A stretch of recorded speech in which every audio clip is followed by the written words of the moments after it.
Now let's take some time to look at how we can evaluate statistical claims. When we conduct research, we can often gain powerful insights into whatever question is we're trying to look. But we have to carefully consider how the research is conducted, because sometimes how we gain our information can affect the conclusions that can be drawn. So if a survey was given to individuals of one ethnicity, then the results would not be representative of individuals of other ethnicities. It would only apply to that one group of people. We could say the same for any type of survey involving different demographic areas, such as neighborhood where they reside, level of education, socioeconomic status, religious affiliation. We can only make conclusions based on the group and population that was surveyed. If a medical treatment is effective in testing mice, we cannot conclude that there would be any effectiveness on humans because it has not been tested on humans. So we would have to do additional testing on humans to also be able to make claims. So good samples are going to be representative and random, where every member of the population being studied has an equal chance of being selected, and we're only selecting members from the population of the study. A bad sample would gather data from outside the population, or gather data that under or overrepresents specific subgroups, meaning that we did not do random selection. So let's look at identifying some flaws. We have a school district with 2,000 teachers and 40 elementary, middle, and high schools. A high school teacher working there believes that teacher job satisfaction varies greatly from school to school and wants to estimate the proportion of all teachers in the district who are satisfied with their job. Describe why each of the following methods is flawed. Let's take a look here.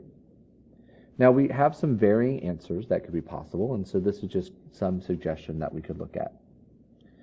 When we're surveying 30 randomly selected schools working at schools with the lowest funding, here what's happening is we're going to be over-representing a certain group. And so we have a problem with this funding here, where we are over-representing low-funded schools. Therefore, it's not representative of the population because of that. We also have to consider how the bias might affect our results. Teachers that work at low-funded schools may be less satisfied with their job because they have less resources or less support from the community. So our results may be biased or skewed towards a negative outcome. Surveying 40 randomly selected high school teachers in the district. Again, the problem here is that we're surveying high school teachers. We are excluding the elementary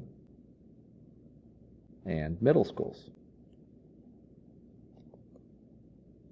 Again, that's going to be leading to some bias and some misinterpretation, and we won't be able to draw conclusions about all the schools. We will be able to draw conclusions about high schools, but not elementary or middle. Surveying the 10 highest paid teachers in the district. Again, this is going to have a very similar effect to the first one, but on the opposite end of the spectrum. We are overrepresenting highly paid teachers, but it is not representative because that's only 10 people of the highest caliber as far as grade pay scale goes, and we are not allowing all teachers to be polled equally. 50 randomly selected teachers from 50 different school districts.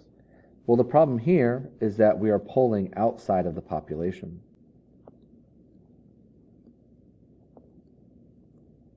So any conclusions drawn are not relative to the population of interest. We are now looking at a completely different population.